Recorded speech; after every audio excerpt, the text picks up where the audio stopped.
that was a very, very close fight. But you know, I had him nicking the fight. But look, it could have. That's a fight. We can't afford this fight to be that close, because you know how many people in the game need Canelo Alvarez to win this fight. Like, we're the guys who we want to make sure that we upset the apple cart.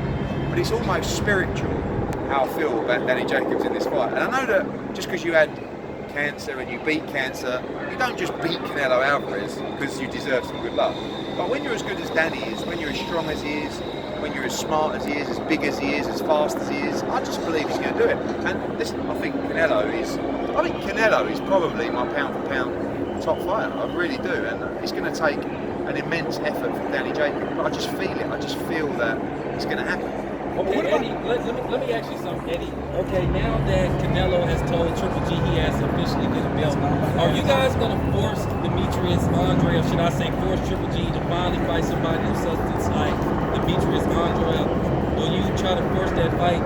No, I mean, look, I think from the zone's point of view, they will be pushing for Golovkin to fight the winner of Jacobs against Canelo.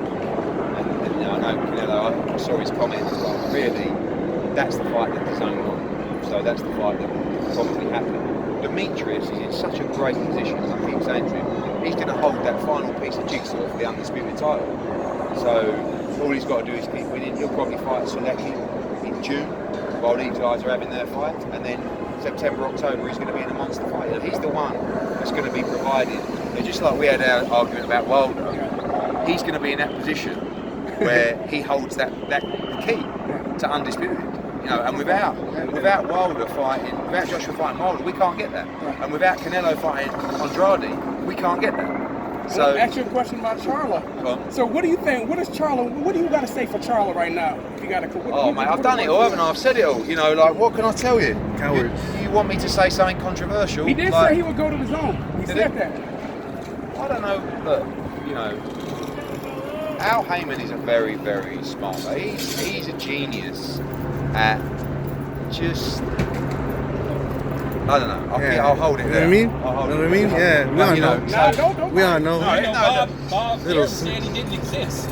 So, he does. So Al Haymon is a real person. He is a real person. I've met him. Unless he wasn't. So you don't talk to him through a hologram or No, we don't talk much anymore. Look, we met years ago when we were trying to do Chavez against Froch, and you know we met when we were trying to do Wilder against Joshua. We don't talk a lot. I don't think I'm on his Christmas card list. Okay, I got another question though, because I'm trying to basically, you know, Al Haymon is an advisor, not a promoter, apparently. So you've got basically all his guys don't have promotional contracts. So I'm free to talk to any of those guys and make them offers. How do you set up? How do you put together Gervonta Davis and Tevin Farmer? We need that fight. Yeah, different.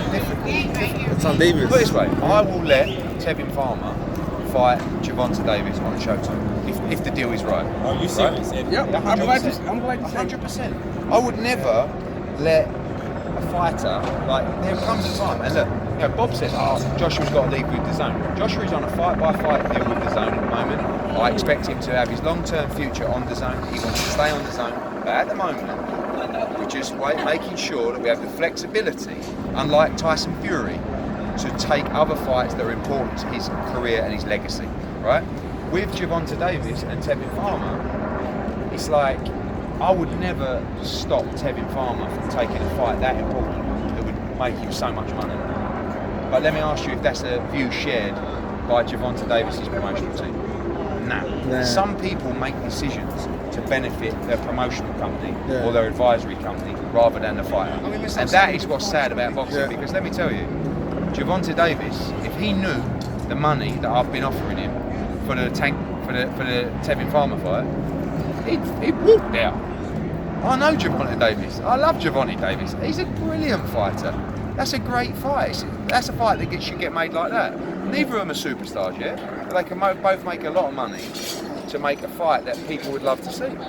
So, you know. I got another question for you. That's not neither one of these guys in your fight. Lomachenko versus Gervonta Davis. Who do you have? Okay. That's a great fight. Thank you. Bye. I'm going to go with Gervonta Davis. But I'll tell you more tomorrow night. All right, Eddie. How far are we from Wilder versus Josh, Oh, I don't. what is it going to take? It's going to take someone to come in with a load of money, right, and go, boys, here it is. And then someone's going to have to go, oh, fuck, like, I've got to do it. And that will happen. I mean, you know, when we talk about the fight getting bigger and bigger, this is true. Like, it's twice the size now than it was a year ago, right? This fight. In a year, if they both keep winning, it'll be twice as big again. But they've got to fight, like Joshua's got to fight Usyk. You know, Brazil's going to have to fight Dillian White at some point. Like, it might. So it's risky. You can't keep hanging on to this, like, because they're not. Is there some way, Eddie, that this can get worked out?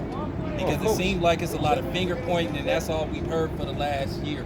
No, but it was nice. Yeah, the good thing about the DAZN meeting and offers was that people finally, even the Wilder fans, started to say, "You've got to take that," you know, for the first time, and he didn't. That's fine. But now it's just a case of keep talking. We just got to keep trying. You know, one thing, like Bob Arum's a bit crazy, right? And he says some crazy things. But I'll tell you something about Bob Arum. I could call Bob Arum the worst names under the sun. I could disrespect him to his face, to the media, and he would still phone me that night to close a deal for one of his fighters. Still do business. Right? And I'm in the same boat. He's so deep with those guys because of what's been said, they don't even want to have those conversations, you know? So it's going to take someone to get in the middle, which is what really was happening a couple of weeks ago, and say, right, this is for you, here's all the money, let's go. That's how it gets made. Is there some kind of way, Bob, that maybe is there some kind of way that you guys could work this out between DAZN and Showtime? Maybe you and Espinosa can get together and work something out? No, probably not me and Espinosa getting together, but up for anything. If Espinosa called me, if Shelley called me, if Al called me and asked me to meet tomorrow, I will be there. Okay, I got one for you. Not you again. Anthony Joshua. Yeah, I gotta ask, man. That was supposed to happen in 2017. That's on the radar. I'll tell you something. Yeah, I remember you saying that you would get rid of the WBA title. You would vacate that if you were ordered to face Luis Ortiz. No, I never said that. Yes, you did. No, I would never ever say that. Yes, you did. No, I would You really never, did. ever. Eddie, What I said was, documented. what I said was, You said it was bigger than the titles. no, we were talking about another fight at the time. It's not that I would just get him to vacate a belt to avoid someone. You're talking about a situation where there was another fight that we were working on. It's actually the Klitschko rematch. Now let's talk about what was the real truth behind your statement there. Right. We were working on the Klitschko rematch. Luis Ortiz said, I'm mandatory. I said, if we have to vacate the WBA belt to fight Klitschko, we will do it. That's very different from you just telling me then that you said you'd vacate the belt rather than fight Luis Ortiz. I never said that. I said we'd fight Klitschko as we had a contracted rematch instead. Now, let me go back to Luis Ortiz. When we had a choice to fight in America, there were two options for us, Jarrell Miller and Luis Ortiz. We went to Madison Square Garden, we went to DAZN, and we said, who would you rather?